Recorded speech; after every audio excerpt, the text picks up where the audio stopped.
नमस्कार साथियों, मैं डॉक्टर प्रदमन सिंह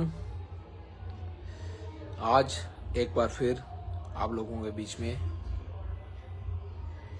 जैसा कि कल भी मैंने बात की थी, परसों भी बात की थी, हर बार ऐसा क्या है कि जम्मू के पढ़े लिखे नौजवानों को हर बार सरकार के खिलाफ प्रोटेस्ट करना पड़ता है। हर बार ऐसा होता है कि बिना प्रोटेस्ट किए इनको कुछ मिलता नहीं है। जब भी कश्मीर केंद्रित कोई भी पार्टी आती है और वो ऐसे फैसले कर देती है कि जम्मू के नौजवानों के साथ हर बार डिस्क्रिमिनेशन किया जाता है।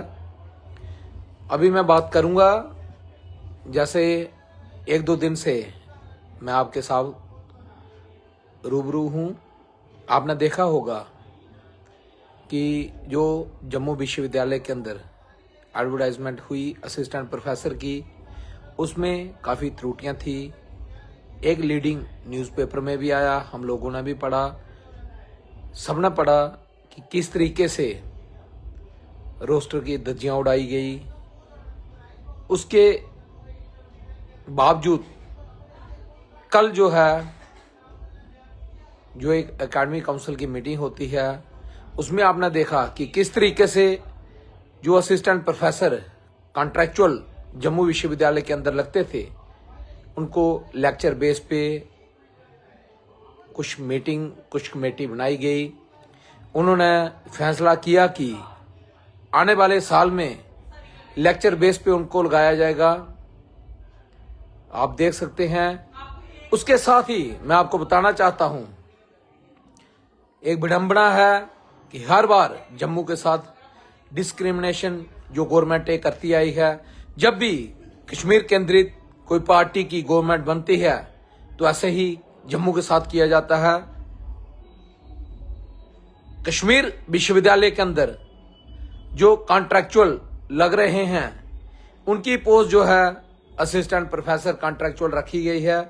जम्मू के अंदर उसको लेक्चर बेस पे कर दिया गया है। तो मैं आपको बताता हूं कि एडवर्टाइजमेंट जो मैंने पढ़ी है यूनिवर्सिटी ऑफ कश्मीर सेशन 2026 की, जिसमें सोशियोलॉजी की पोस्ट है code ZCU DYR2, computer science ZCU DYD design your degree 2, management study ZCU DYD 2। Last date 7 Feb 2026। Hard copy जमा कराने की लास्ट डेट जो थी 11 Feb 2026 थी। 250 पर पीस पर एप्लीकेशन का रखा गया था और उनको लगाया जा रहा था कॉन्ट्रैक्चुअल असिस्टेंट प्रोफेसर। उसके साथ ही अब जो कल सोशल मीडिया के माध्यम से और कुछ जो जम्मू विश्वविद्यालय के अंदर कॉन्ट्रैक्चुअल असिस्टेंट प्रोफेसर लगे हैं, उन्होंने हमें अवगत कराया कि यूनिवर्सिटी एकेडमिक काउंसिल के अंदर, जैसे मैंने आपको बताया था कि आइटम रखी गई है और कहा गया है कि जो भी कॉन्ट्रैक्चुअल असिस्टेंट प्रोफेसर लगेंगे वो आइंदा 2026 के अंदर जो अभी फिर से एडवर्टाइजमेंट होने वाली है, उसमें उनको अब जो है लेक्चर बेस पे लगाया जाएगा। 45,000 मैक्सिमम होगा। 3 जो है लेक्चर दिए जाएंगे एक असिस्टेंट प्रोफेसर को और मैक्सिमम 45,000 किया जाएगा। मैं ये पूछना चाहता हूं सरकार से कि ऐसे कानून जम्मू के अंदर आप जो है इंप्लीमेंट करते हो, कश्मीर के अंदर नहीं करते हो, और आपने जो एजेंट अपने जम्मू के अंदर बिठाए हैं, ऐसा नहीं चलेगा। क्योंकि आप जब भी ऐसे कोई फैसले करते हो, मुझे एक बात याद आती है कि 5-6 साल पहले PSC के चेयरमैन, मैं अब उनका नाम नहीं लेना चाहता, मैं जब वहां पे प्रोटेस्ट कर रहा था तो हर बार मैं उनका जो है नारा लगाता था कि उन्होंने गलत किया है जम्मू के साथ। वो जो कश्मीर केंद्रीय पार्टी हैं वहां के लोगों को ज्यादा तवक्को देते हैं। लेकिन एक दिन उन्होंने मुझे अपने चैम्बर में बुलाया और मुझे कहा कि मैं एक बात आपको बताना चाहता हूं। आज वो बात जो है मुझे एक आदमी ने कुछ लोगों के नाम बताए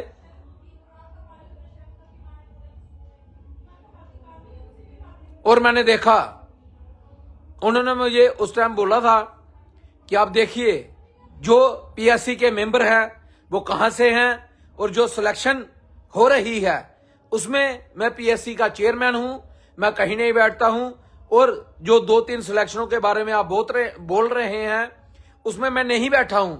पीएससी के चेयरमैन होने के बावजूद जो आपके मेंबर हैं जहां के सिलेक्शन में बैठे हैं वो आपके जहां के हैं, उसको मद्देनजर देखते हुए आज बहुत एक शर्म की बात है कि आज जो फैसला लिया गया, कुछ लोगों ने अपने बेनिफिट के लिए आज जम्मू यूनिवर्सिटी के वाइस चांसलर को गुमराह किया, लेफ्टिनेंट गवर्नर को गुमराह किया। आज मुझे लगता है कि जितने भी हमारे उच्च अधिकारी हैं उनको गुमराह करने की कोशिश की गई, क्योंकि आज जम्मू कश्मीर के अंदर अगर 7-8 विश्वविद्यालय हैं तो हर एक के अंदर कॉन्ट्रैक्चुअल असिस्टेंट प्रोफेसर लगते हैं और उनकी पे जो स्केल है किसी का 50 है, किसी का 60 है, किसी का 65 है। और उनके आज मैं आपको बताऊं कि कॉन्ट्रैक्चुअल जो उनका एक्सपीरियंस है काउंट किया जाता है, लेकिन वाहिद जम्मू विश्वविद्यालय एक ऐसा है जहां पे आपका कॉन्ट्रैक्चुअल असिस्टेंट प्रोफेसर जो पहले लगा करते थे, जो लगे हैं, उनका एक्सपीरियंस आप काउंट नहीं कर रहे। और आइंदा आप एकेडमिक काउंसिल के अंदर एक मीटिंग करते हैं और रिकमेंडेशन लेते हैं कमेटी की तरफ से कि अब जो जहां पे लोग लगेंगे वो लोग लेक्चर बेस पे लगेंगे। बहुत शर्मिंदगी की बात है कि एक पढ़ा लिखा नौजवान जिसने नेट जेरा पीएचडी किया है, हम उसको परमानेंट करने के बजाय, हम उसका एक्सपीरियंस काउंट करने के बजाय आज हम उनको जो है कॉन्ट्रैक्चुअल के भी बजाय हम उनको लेक्चर बेस पे ले रहे हैं। तो शर्मिंदगी की बात है। आज बहुत से लोगों ने कल मुझे जब बताया तो मुझे हैरानगी लगी कि 15 तारीख होने के बावजूद जहां के जो विश्वविद्यालय हैं उनको कॉन्ट्रैक्चुअल असिस्टेंट प्रोफेसर हैं, आपने उनको पे नहीं दी। जब कल भी हमने बात की तो आज जम्मू विश्वविद्यालय ने अपने कॉन्ट्रैक्चुअल एम्प्लॉय को जो है पे दी है, 15 तारीख तक आपने उनको पे नहीं दी। विडंबना है। सरकार बहुत बड़े बड़े वादे करती है जम्मू कश्मीर के अंदर कि हम क्रांति ला रहे हैं, हम ये करेंगे, हम वो करेंगे। हम एजुकेशन सेक्टर में मैडम बहुत बड़ी बड़ी बातें करती हैं एजुकेशन मिनिस्टर कि हम ये करेंगे, लेकिन आप पे तक नहीं दे सकते अपने एम्प्लॉय को। तो ये जो बातें आप करते हैं ये झूठी साबित होती हैं। और जब मैं कहना चाहता हूं कि जम्मू कश्मीर के अंदर नालायक चीफ मिनिस्टर बैठे हैं, जहां पे नालायक जो है एजुकेशन मिनिस्टर बैठे हैं, क्योंकि एक ही जम्मू कश्मीर यूटी के अंदर जो 7-8 विश्वविद्यालय हैं, हर एक विश्वविद्यालय के अंदर अलग अलग क्राइटेरिया, ये मुझे लगता है समझ के परे हैं। और ये कहना चाहता हूं कि ऐसा क्या है कि कश्मीर के नौजवानों को आप असिस्टेंट प्रोफेसर कॉन्ट्रैक्चुअल लगाते हैं और आप जम्मू विश्वविद्यालय के अंदर दबाव डाल के आप बोलते हैं कि जहां पे जो है असिस्टेंट प्रोफेसर जो लगेंगे उनको आप कॉन्ट्रैक्चुअल लगाने के बजाय लेक्चर बेस पे लगाएंगे और उनकी मैक्सिमम पे जो है 45,000 करेंगे। और कश्मीर के अंदर जो आप लगाएंगे उनको असिस्टेंट प्रोफेसर लगाएंगे कॉन्ट्रैक्चुअल, और उनका एक्सपीरियंस भी काउंट होगा, उनको पे भी ज्यादा मिलेगी। ये सरासर नाइंसाफी है। मैं ये कहना चाहता हूं उमर अब्दुल्ला गवर्नमेंट को कि ये जो आपके डबल हथकंडे हैं और जो आपने एजेंट अपने जम्मू विश्वविद्यालय के अंदर बिठाए हैं, बाज आ जाइए, जम्मू का नौजवान साथी जाग चुका है। आपने जो लाज यूनिवर्सिटी आप बना रहे थे, आज आपने देखा कि पूरा जम्मू जो है, पूरे जम्मू के अंदर पूरा जाम रहा, लोग सड़कों पे हैं।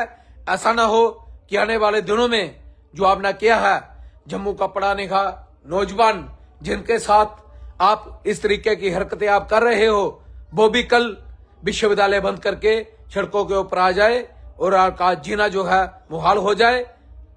मैं ये कहना चाहता हूं कि ये बहुत ही गलत बात है कि आप 8 विश्वविद्यालयों के अंदर अलग अलग मापदंड आपने रखे हैं, आप अलग अलग पे स्केल देते हैं, कहीं का आप एक्सपीरियंस जो है काउंट करते हैं, और जम्मू विश्वविद्यालय में आपने अपने एजेंटों को बोला है कि जहां पे लोगों को हरास कीजिए, जहां के नौजवान साथियों को हरास कीजिए। ये किसी भी सूरत में बर्दाश्त नहीं किया जाएगा। और मैं लेफ्टिनेंट गवर्नर साहब से कहना चाहता हूं कि ऐसी निकम्मी निखट्टू सरकार को फौरी तौर पे बर्खास्त किया जाए, जो अपने एजेंटों के माध्यम से ये जम्मू के अंदर एक जो है गलतफहमी नौजवान, पढ़े लिखे नौजवानों में पैदा कर रही है। आज अफरा तफरी का माहौल है। आज बहुत से नौजवान, हमें फोन आया कि वो जब अपनी रिप्रेजेंटेशन देने को गए, उनको मिलने नहीं दिया गया, उनको बोला गया कि आप अपॉइंटमेंट के थ्रू आइए। बहुत शर्म की बात है कि जम्मू का नौजवान जो जहां पे नौकरी कर रहा है, उनको मिलने नहीं दिया जा रहा वाइस चांसलर द्वारा। आज उनके ऊपर ऐसा कौन सा दबाव है कि आज उनको मिलने नहीं दिया जा रहा? ऐसी कौन सी ये बात है कि आज जो है एक फैसले के बाद दूसरा फैसला किया जा रहा है? आज आपने असिस्टेंट प्रोफेसर के लिए जो क्राइटेरिया रखा, हम बोलते हैं रखिए, लेकिन जम्मू के जो 8 विश्वविद्यालय हैं, हर एक के अंदर ऐसा क्राइटेरिया रखिए। स्कोपस के अंदर आपने बोला कि आपका जो है वो पब्लिकेशन होने चाहिए, बहुत अच्छी बात है। क्राइटेरिया होना चाहिए, बहुत अच्छी बात है। पब्लिकेशन अच्छे जर्नल में होनी चाहिए, लेकिन पहले आप बताइए कि जो लोग आपने अभी लगाए हैं, उनमें कितने ऐसे लोग हैं जिनकी उसमें पब्लिकेशनें थी? ऐसे कितने लोग हैं जिनकी आप पिछले 1 साल में रिक्रूटमेंट की है, उनकी उसमें पब्लिकेशनें थी? अगर उनमें है तो आगे भी कीजिए। और कश्मीर के अंदर जो लोग आप लगा रहे हैं, उनमें से कितने लोगों की पब्लिकेशन उसमें थी? अगर उसमें थी तो आप क्राइटेरिया रखिए। क्या देश के अंदर, भारत देश के अंदर सभी यूनिवर्सिटी के अंदर जो क्राइटेरिया है, क्या जहां पे फॉलो नहीं होगा? क्या उमर अब्दुल्ला इतने क्रूर हो चुके हैं कि जम्मू के अंदर जो विश्वविद्यालय हैं उनके ऊपर दबाव डाल के आप उनका क्राइटेरिया चेंज कराएंगे और कश्मीर के अंदर क्राइटेरिया कुछ और रखेंगे? मैं ये कहना चाहता हूं, किसी भी सूरत में यह बर्दाश्त नहीं किया जाएगा।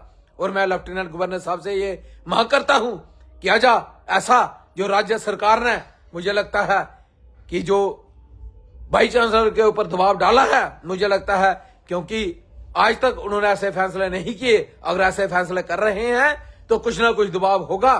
ऐसे फैसले को फौरी तौर पे वापस लिया जाए। और अगर ऐसे फैसले जम्मू विश्वविद्यालय के अंदर किए जाते हैं तो पूरे 8 के अंदर 8 विश्वविद्यालय जो यहाँ पे हैं, सेंट्रल यूनिवर्सिटी हैं, स्टेट यूनिवर्सिटी हैं, उन सब के अंदर ऐसा फैसला लागू होना चाहिए, इक्वल होना चाहिए। ऐसा नहीं कि कश्मीर के अंदर आप एडवर्टाइजमेंट निकालते हो जो 7 फैब 2026 को निकालते हो, वहां पे आप लिखते हो कि असिस्टेंट प्रोफेसर कॉन्ट्रैक्चुअल लगाए जाएंगे, और जो एकेडमिक काउंसिल जम्मू में होती है वहां पे आप बोलोगे कि अब आइंदा जो लोग लगेंगे वो कॉन्ट्रैक्चुअल असिस्टेंट प्रोफेसर नहीं लेंगे, वो लेक्चर बेस पे लगाएंगे। किसी भी सूरत में बर्दाश्त नहीं किया जाएगा। जम्मू का नौजवान सड़कों पे आएगा और इस नकम्मी नखट्टू सरकार के खिलाफ आक्रोश जो है उनके दिल में वो उजागर करेगा। मैं ज्यादा नहीं बोलते हुए ये फिर से एक बार लेफ्टिनेंट गवर्नर से मांग करना चाहता हूं कि जो फैसला इन्होंने किया है उसको फौरी तौर पर रद्द किया जाए और इसके ऊपर इंक्वायरी बिठाई जाए कि ऐसे कौन लोग थे, कौन ऐसे जाचंद थे जम्मू के जिन्होंने ऐसा फैसला किया। और लोगों को जो है उनका आक्रोश जो है, आज एक बहन हमारी हमसे मिली, जब मुझे बहुत अफसोस होता है कि 15 साल लगने के बावजूद अब उनको पक्का करने के बजाय आज उनकी आंखों में से आंसू निकलाए। उन्होंने जब मुझे बताया कि 15 साल 10-15 साल होने के बावजूद और पिछले साल कुछ लोग जिनको 8-10 साल के बाद निकाल दिया, उनके अंगेज जो लोग आपने लगाए हैं, कश्मीर के कुछ लोग लगाए हैं, और उनकी कोई ना पब्लिकेशन थी ना उनका कोई एक्सपीरियंस था। 8-10 सालों से वो जम्मू विश्वविद्यालय के अंदर जॉब कर रहे थे कॉन्ट्रेक्चुअल, लेकिन जब वो कोर्ट के अंदर भी गए, आपने कोर्ट का फैसला नहीं माना। आप उसके फैसले के खिलाफ आपने बोला कॉन्ट्रेक्चुअल असिस्टेंट प्रोफेसर है, हम हाई कोर्ट में डबल बेंच में जाएंगे। मुझे लगता है इससे ज्यादा शर्मिंदगी बात कोई नहीं है कि एक कश्मीरी को एडजस्ट करने के लिए आपने एक डोगरे का कत्ल किया जो पिछले 8 सालों से जम्मू विश्वविद्यालय के अंदर लगा था। मैं नाम नहीं लेना चाहता, लेकिन जब मैं कहना चाहता हूं कि आज बहुत शर्म की बात है कि ऐसे नौजवानों को आपने बाहर किया जो पिछले 7 सालों से आपके द्वारा बनाई गई कमेटी के थ्रू वो पास होते थे, उनको लगाया जाता था। लेकिन ऐसा क्या हो गया कि आपने उनको निकाल दिया जब आपका एचओडी चेंज हो गया, कोई दूसरी कास्ट का आ गया। क्योंकि जहां पे मैं कास्ट की बात नहीं करूंगा कि वो कौन सी कास्ट से थे, जब वो दूसरी कास्ट से आए और आपने उनकी कास्ट को और उम्र गवर्नमेंट को खुश करने के लिए आपने 7-8 सालों से लगा हुआ आदमी को बाहर निकाला और न्यू रिक्रूटमेंट आपने फ्रेशर को वहां पे लगा दिया जिसके पास ना कोई एक्सपीरियंस था ना कुछ उस लेवल की पब्लिकेशनें थी। इसके ऊपर इंक्वायरी कौन करेगा? मैं ये कहना चाहता हूं कि आज उसके ऊपर इंक्वायरी होनी चाहिए कि 7 सालों से जो आदमी रिक्रूट होता था, हर साल आपकी कमेटी जो है उसको सिलेक्ट करती थी, क्या वो कमेटी निकम्मी थी? क्या वो लोग निकम्मे थे? या अब जो लोग आए हैं वो लायक हैं? इसके ऊपर भी इंक्वायरी होनी चाहिए। अगर ऐसा हुआ है तो क्यों हुआ है? आज मैं कहना चाहता हूं एजुकेशन सेक्टर के अंदर देखिए, अब मैं बोलना नहीं चाहता, किसी के ऊपर शिटाकंशी नहीं करना चाहता, लेकिन ऐसा क्या है कि विश्वविद्यालय के अंदर पहले 4-5 सालों से 2-3 सुसाइड केस हो गए। कौन इसका जिम्मेदार है? किसी ने क्यों नहीं बात की आज कि 3-4 जो सुसाइड केस हुए हैं वो क्यों हुए हैं? कौन सी हरासमेंट ऐसी हुई है कि 3-4 लोग जो है मर गए, अपने आप को फांसी लगा गए, कोई सुसाइड कर गया? ऐसी कौन सी ऐसी बात है कि हायर एजुकेशन के अंदर लोगों को सुसाइड करना पड़ रहा है हरासमेंट के चक्कर में? ये मैं लेफ्टिनेंट गवर्नर से एक मांग करता हूं कि इसके ऊपर इंक्वायरी होनी चाहिए कि ये जो सारा सिनेरियो चल रहा है, जैसे मैंने आपको बताया कि कश्मीर के अंदर जो पोस्टें एडवर्टाइज हुई, मैंने आपको डेट भी बता दी, उसकी हार्ड कॉपी जमा करने की डेट भी बता दी, और जो जहां पे फैसला हुआ उसकी डेट भी बता दी और उसका नंबर भी बता दिया। ऐसा क्यों हो रहा है कि एक ही जेके ड्यूटी के अंदर अलग अलग फैसले किए जा रहे हैं? इसके ऊपर इंक्वायरी होनी चाहिए। और ये जो जयचंद, जम्मू के जयचंद है, बेनकाब किया जाना चाहिए कि उनके अपने कौन से पर्सनल इंटरेस्ट हैं जिसके लिए जो ऐसे गंदे फैसले जो कर रहे हैं। धन्यवाद। जय हिंद। ज्यादा नहीं बोलते हुए आपसे इजाजत लेता हूं। जय हिंद, जय भारत।